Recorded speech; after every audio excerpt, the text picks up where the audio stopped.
I never imagined a quiet evening at my ranch lake could spiral into a full-blown confrontation with my own homeowners association.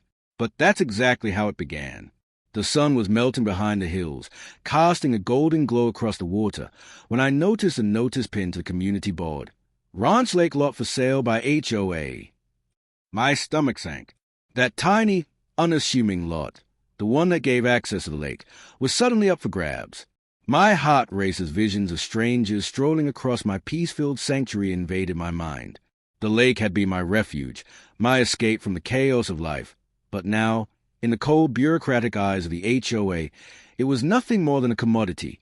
I stood on my dock, gripping the railing so tightly my knuckles went white, trying to process the injustice. Memories of summers with my kids, nights by the campfire, and mornings with coffee in hand as mist hovered over the water flooded me. All of it felt threatened, and the thought that someone could casually buy their way into my private world and claim a piece of my memories, unthinkable. The idea hit me suddenly, like a lightning bolt. I could buy it myself. It was reckless, impulsive, and borderline insane, but I knew it was the only way to protect what I loved.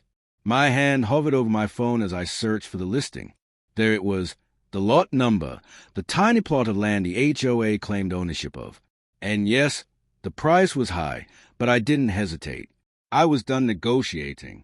I was done hoping for fairness. The next days were a whirlwind of paperwork, calls, and negotiations that made my head spin.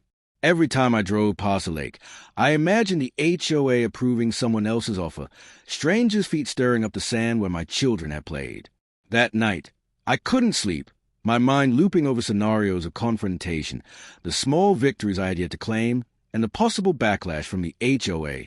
Finally, after what felt like an eternity, the deal was done. I owned the lot. Every detail of the transaction was signed, sealed, and recorded. The sense of triumph was exhilarating. I could almost hear the gentle splash of water against the dock, as if the lake itself whispered its approval. But victory came with consequences I hadn't anticipated. The HOA didn't take my purchase lightly. They weren't just going to shrug and move on. They began sending notices, threatening fines, and trying to argue legal technicalities that would make anyone's head spin. What I thought would be a simple act of claiming my sanctuary became a full-blown standoff. Every trip to the lake after that felt like stepping onto a battlefield. I watched their representatives pacing the perimeter, taking notes and muttering under their breath. I made small changes, new signage, boundary markers, but they were always there, shadowing every move I made. It was surreal, almost comical, but the tension was real. My private paradise was now the center of a turf war. In the evenings, I'd sit on the dock, staring at the water, wondering how a quiet piece of land could turn so chaotic. I remember my father telling me that protecting what you love often comes with a price, but I hadn't imagined it would feel this consuming. The lake, which had always been my escape, had become a symbol of confrontation, a reminder that ownership and peace are not always synonymous. And yet, there was a thrill in it. The thrill of staking a claim, of standing firm in the face of bureaucracy, of taking action when so many would have resigned themselves to loss. The lake, once a simple refuge, had become a proving ground, not just for me, but for anyone who believed that peace could be protected by force of will. Little did I know, this was only the beginning. Buying the lot was just the first move in a game the HOA had been playing for years. And soon, I would learn that defending your slice of paradise wasn't just about owning land. It was about strategy, courage, and, most importantly, not backing down when the odds were stacked against you. Owning the lot should have felt like victory. Instead, it felt like stepping onto a battlefield I hadn't realized existed. The first morning after the purchase, I drove down the familiar dirt road to the lake, expecting peace, maybe even a quiet celebration with a cup of coffee on the dock. Instead, I found a small white notice taped to the lot. Unauthorized property use will result in fines and legal action. I stared at it, trying to process the absurdity. Unauthorized, I owned this lot. Every signature on that deed screamed ownership, yet here was the HOA trying to intimidate me as if a printed notice could override the law. My fingers itched to crumple the paper and toss it into the water, but I didn't. This was bigger than petty revenge. I needed strategy. I walked the perimeter of my newly acquired lot, making mental notes. There were no fences, no real barriers, just the subtle markers that the HOA had used for decades. The lot was tiny, maybe a quarter acre, but it was a gateway to everything I loved about the lake. Whoever accessed it had a direct path to the water, the dock, and the prime fishing spots. My plan was simple. I was going to cut off that access completely. But first, I needed to be smart. Over the next few days, the HOA escalated.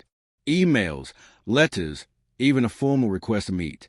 Each communication was dripping with bureaucratic menace, reminding me of fines, restrictions, and vague threats of lawsuits. I realized quickly that this wasn't about the lot itself.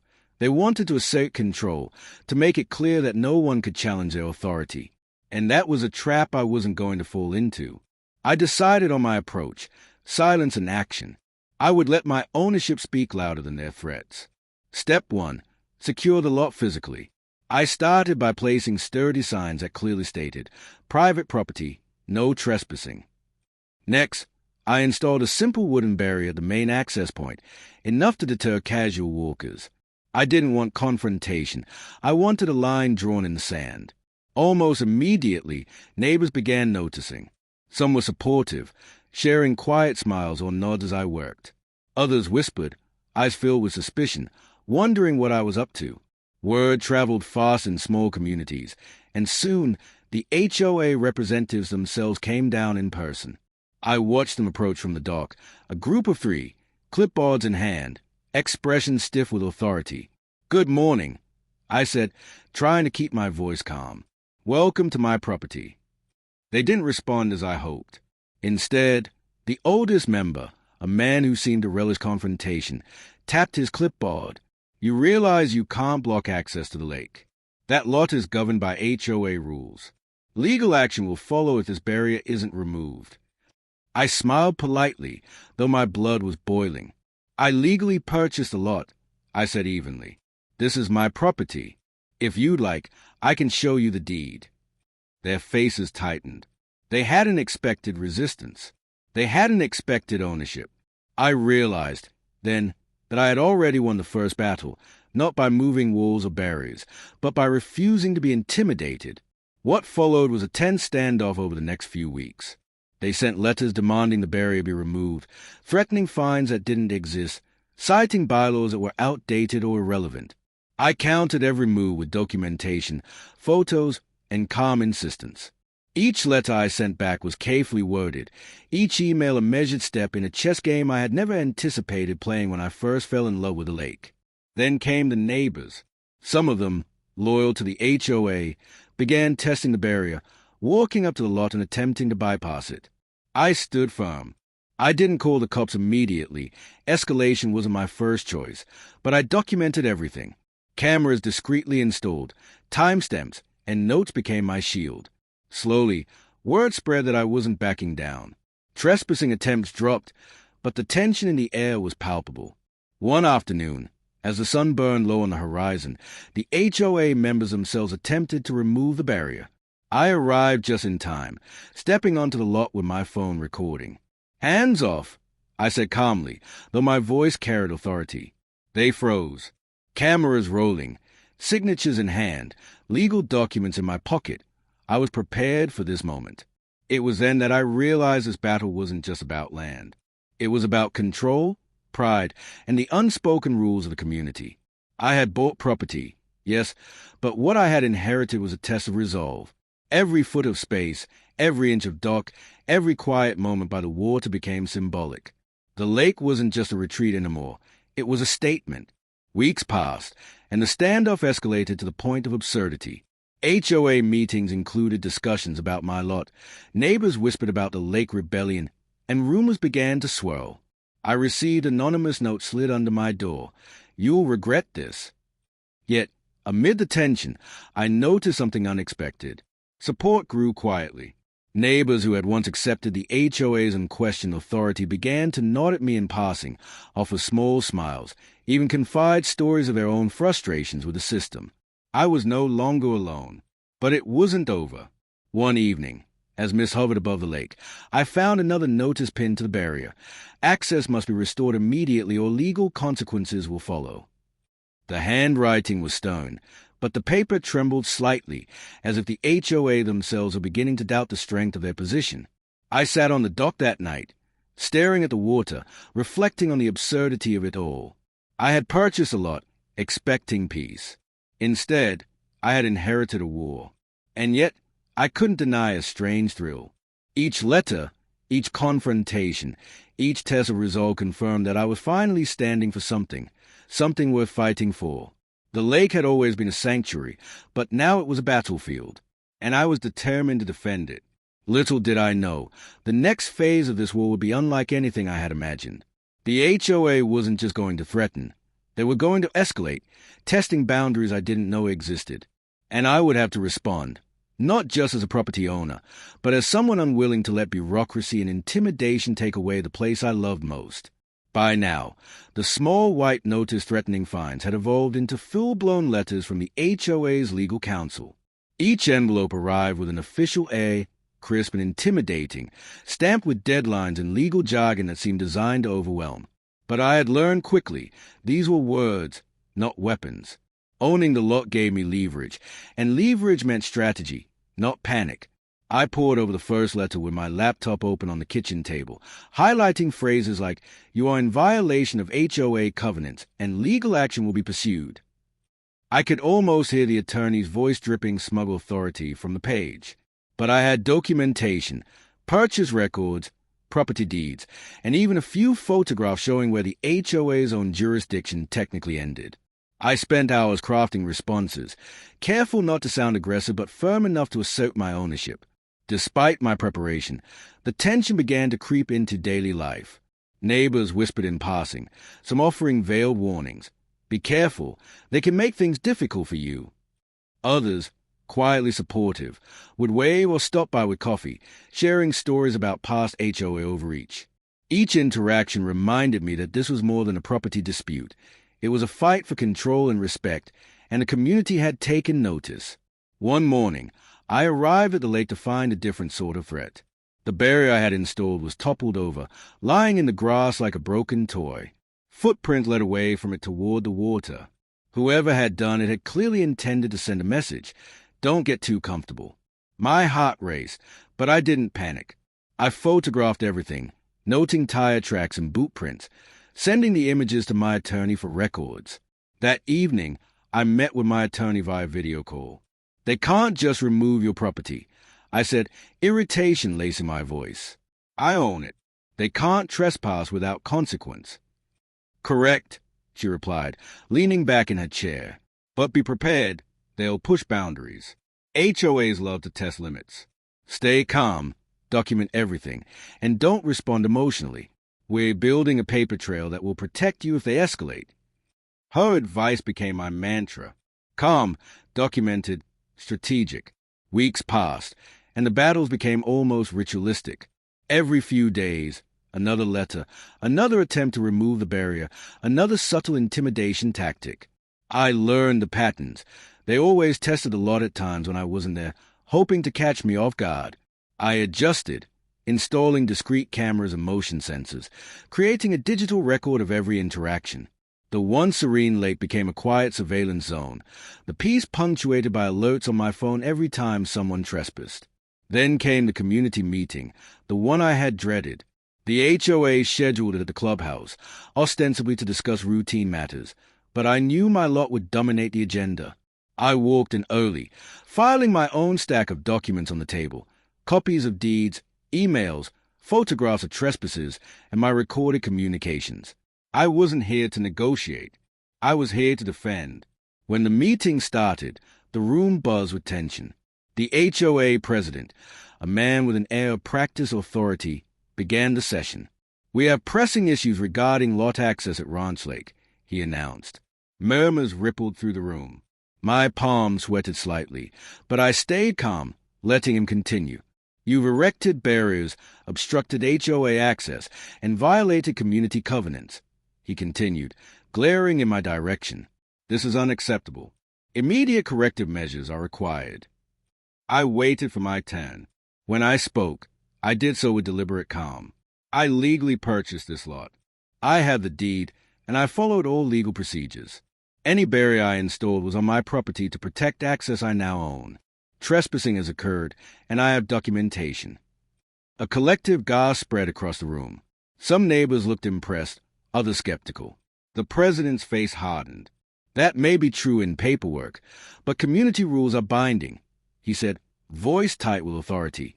I respect the community, I replied evenly, but respect is reciprocal.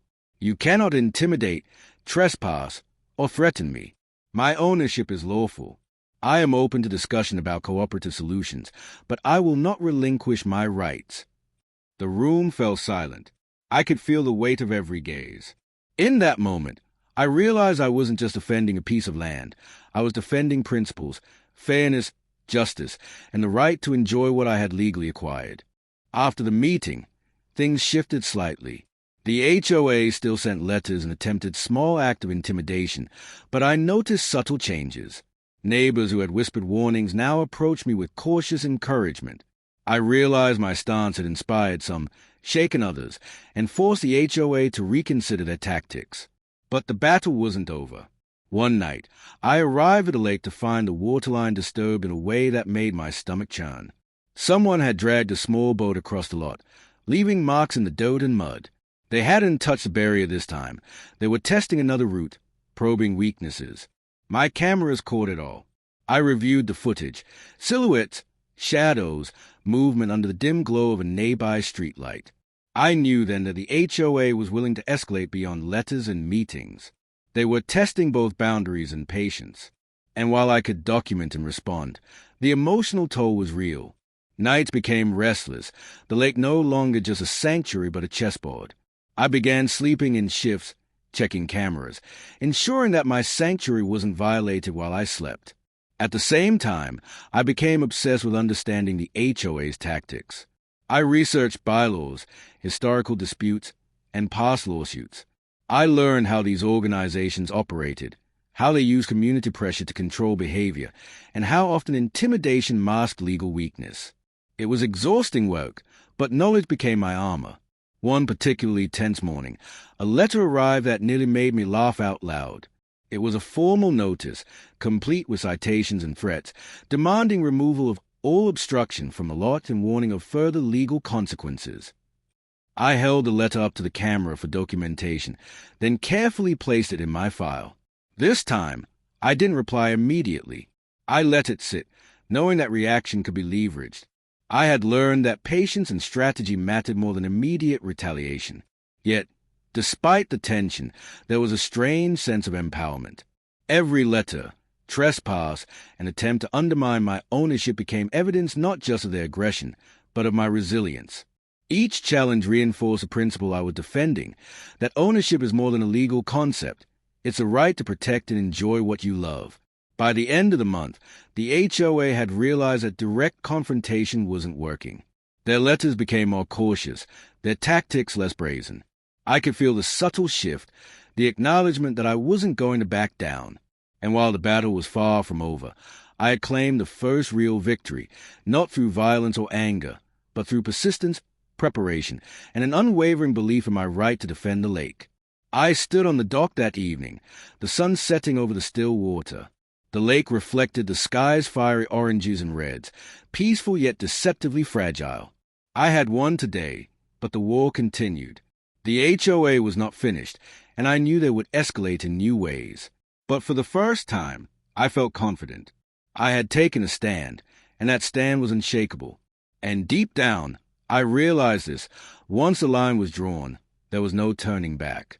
The lake had become more than a refuge. It was a symbol, a battleground, and a testament to the power of standing firm when everything seemed to oppose you. By now, my daily trips to the lake had transformed from peaceful retreats into tense inspections. Every rustle in the trees, every glimmer of light across the water, had me checking cameras and scanning the perimeter. I loved this place, yet I hadn't anticipated that protecting it would demand so much of me: time, patience, and energy I didn't realize I had. The HOA's next move was unexpected. One morning, a certified letter arrived, larger and more formal than anything before. The envelope was thick, the language carefully chosen to intimidate. It wasn't just another letter demanding barrier removal.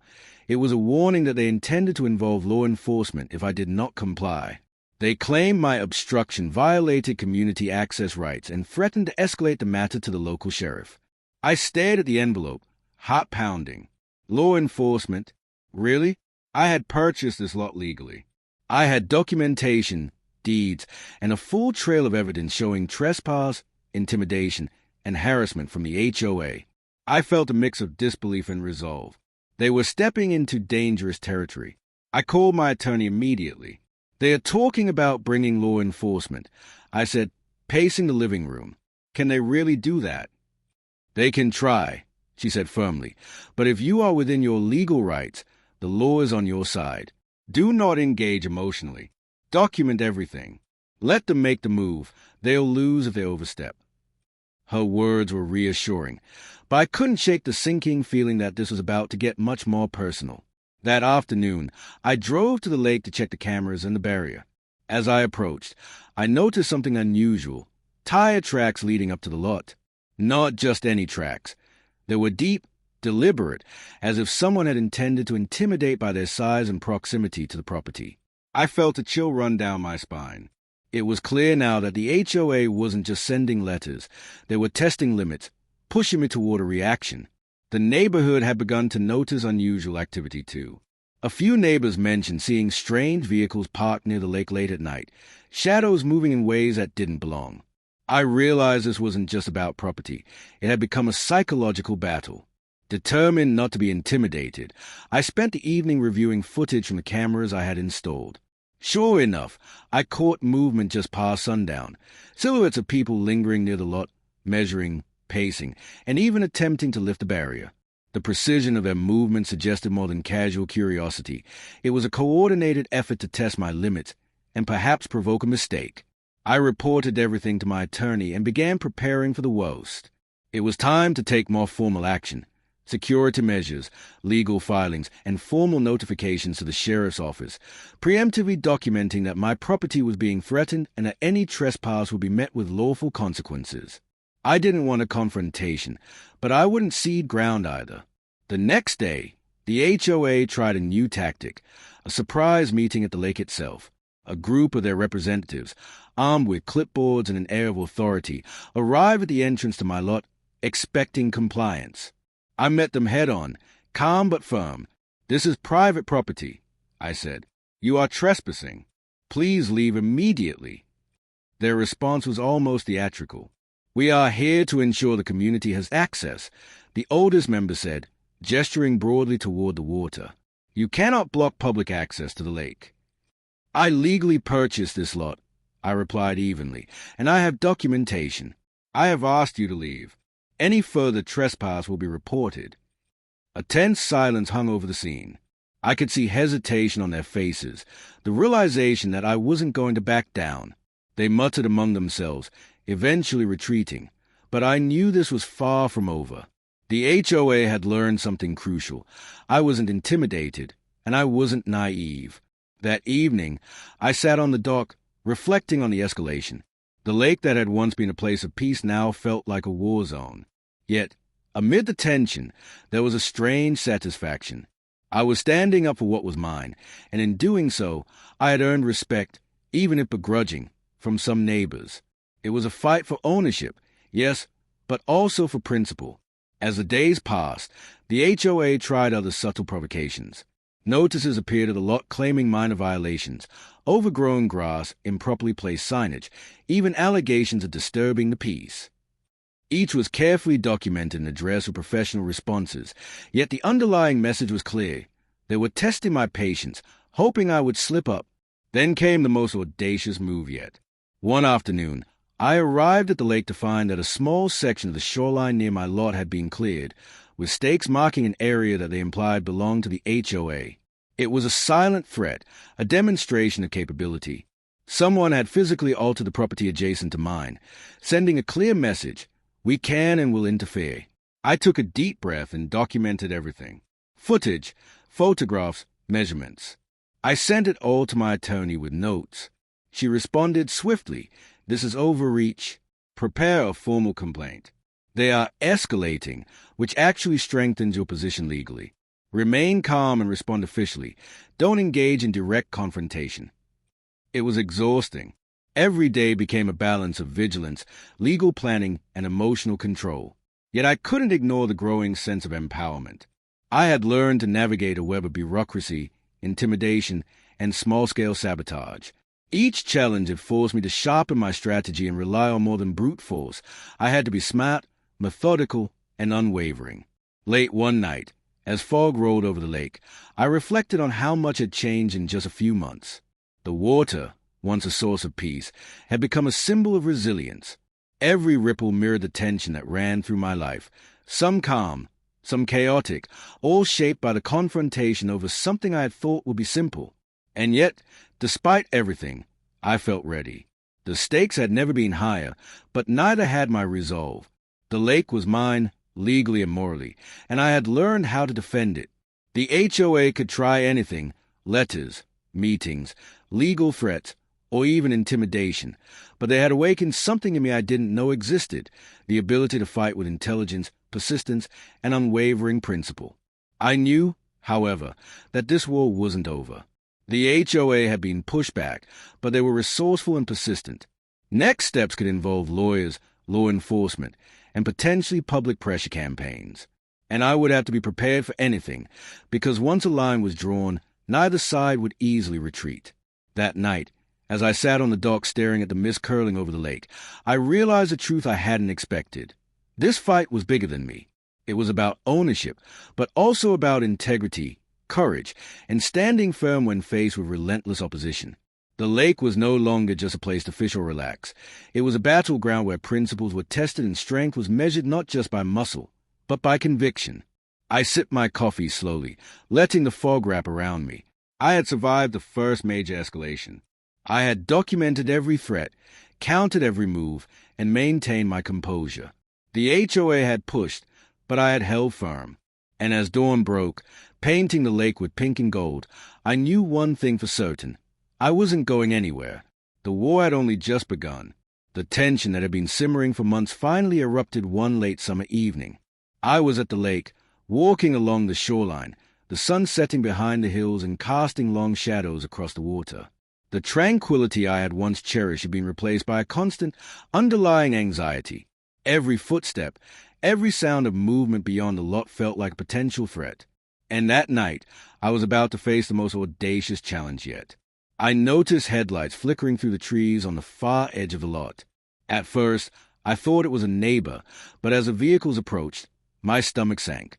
2 trucks, both bearing HOA decals, pulled up and stopped near the entrance. Out stepped a group of 5 people, clipboards in hand, faces set with a deliberate combination of authority and defiance. They were here not for discussion, not for negotiation. They were here to intimidate. I didn't hesitate. I walked to the dock, placing myself between them and the water. "You're trespassing," I said firmly. "This is private property. Leave now, or I'll have no choice but to call law enforcement."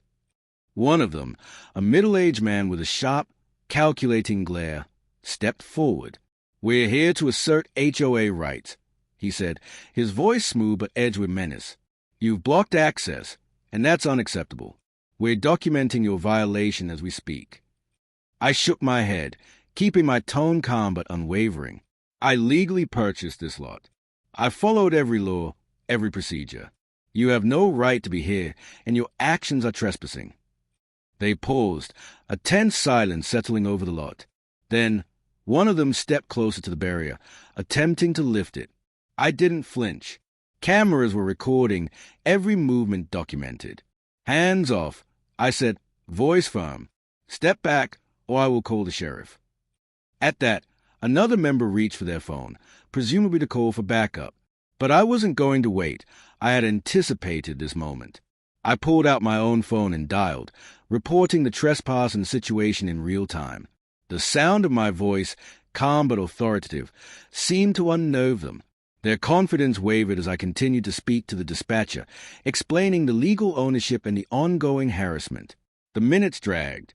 Tension hung thick in the air, punctuated by the occasional splash of water or rustle of leaves. The HOA representatives muttered among themselves, clearly unsure of the next move. They couldn't touch the barrier without escalating into legal trouble, yet they were determined to assert authority.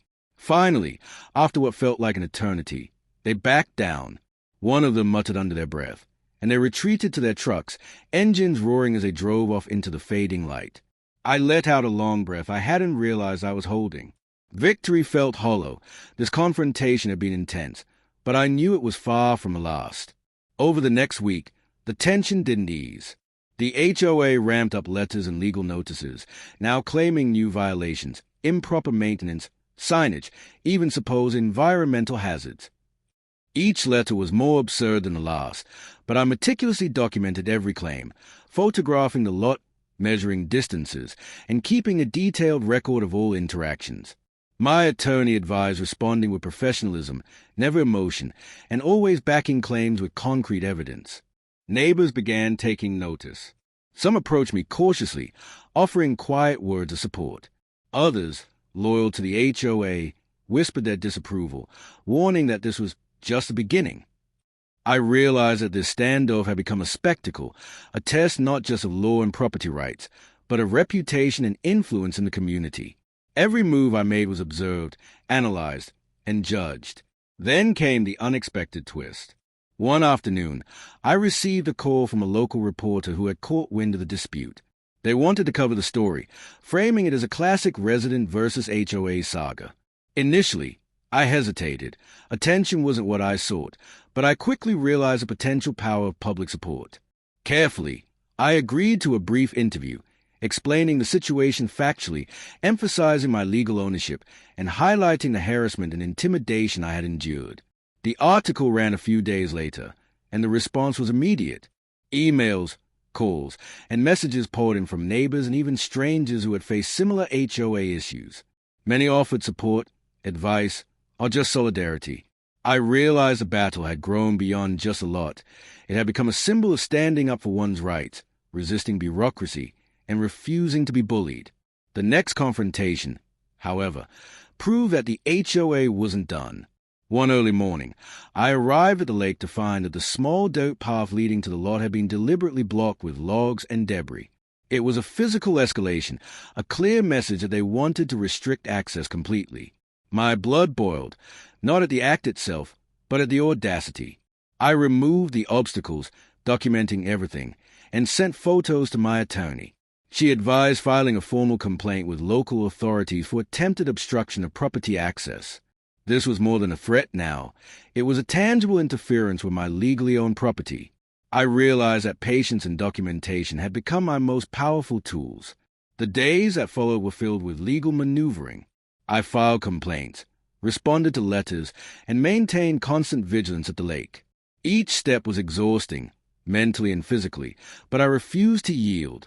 The lake, which had once been my escape from the world, had become the center of a complex chess game, and every move mattered.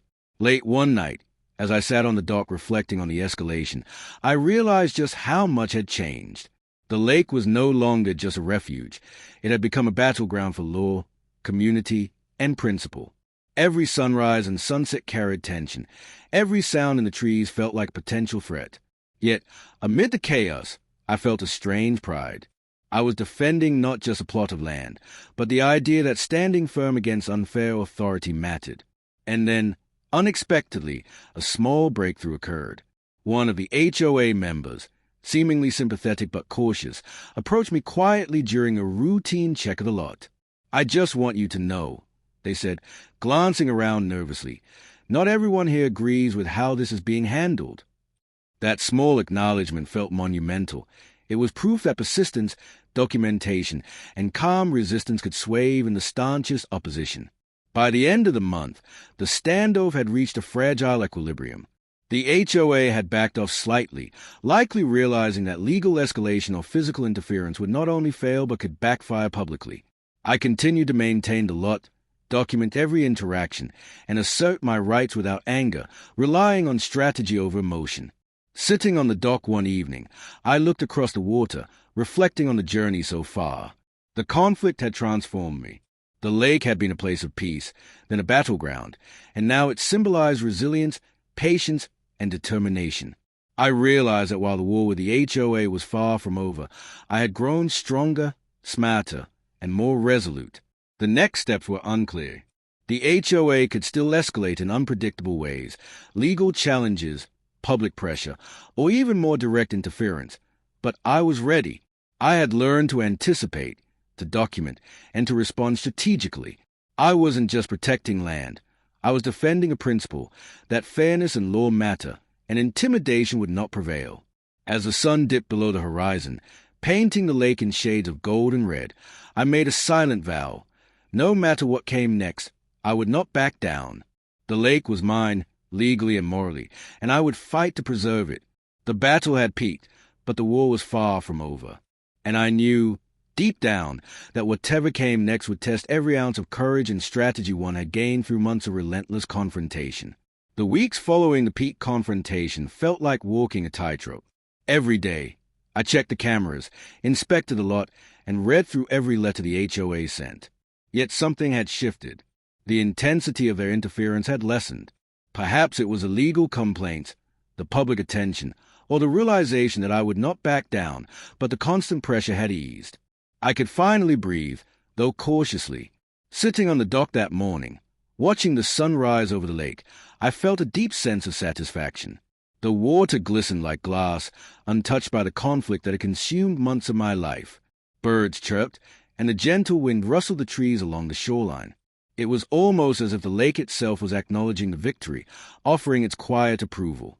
The first sign that the HOA's aggression was waning came in the form of an official letter from their attorney. Unlike previous letters, this one was measured, almost conciliatory. They proposed a meeting to discuss boundaries and access rights, a far cry from the threatening notices and fines they had previously sent. I knew what this meant. My persistence had worked. I had forced the HOA to recognize my legal ownership and respect it. I responded calmly, agreeing to meet, but only under the condition that the discussion be factual and respectful. No threats, no intimidation. When the day arrived, I walked into the small conference room at the community clubhouse with a folder containing deeds, photographs, correspondence, and legal documents, a full record of the months-long conflict. The meeting began tensely. The HOA representatives tried their usual tactics, questioning the legality of certain elements, citing bylaws, and hinting at potential fines. But I was prepared.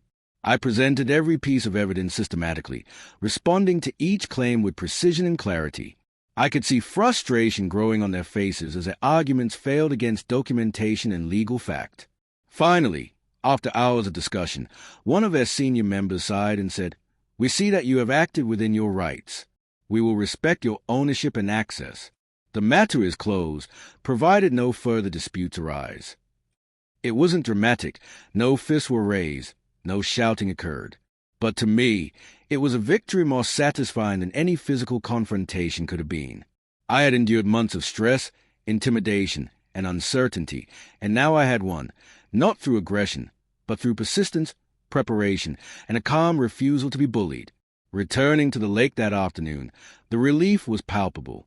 I walked the lot, touching the barrier I had built, ensuring everything was intact.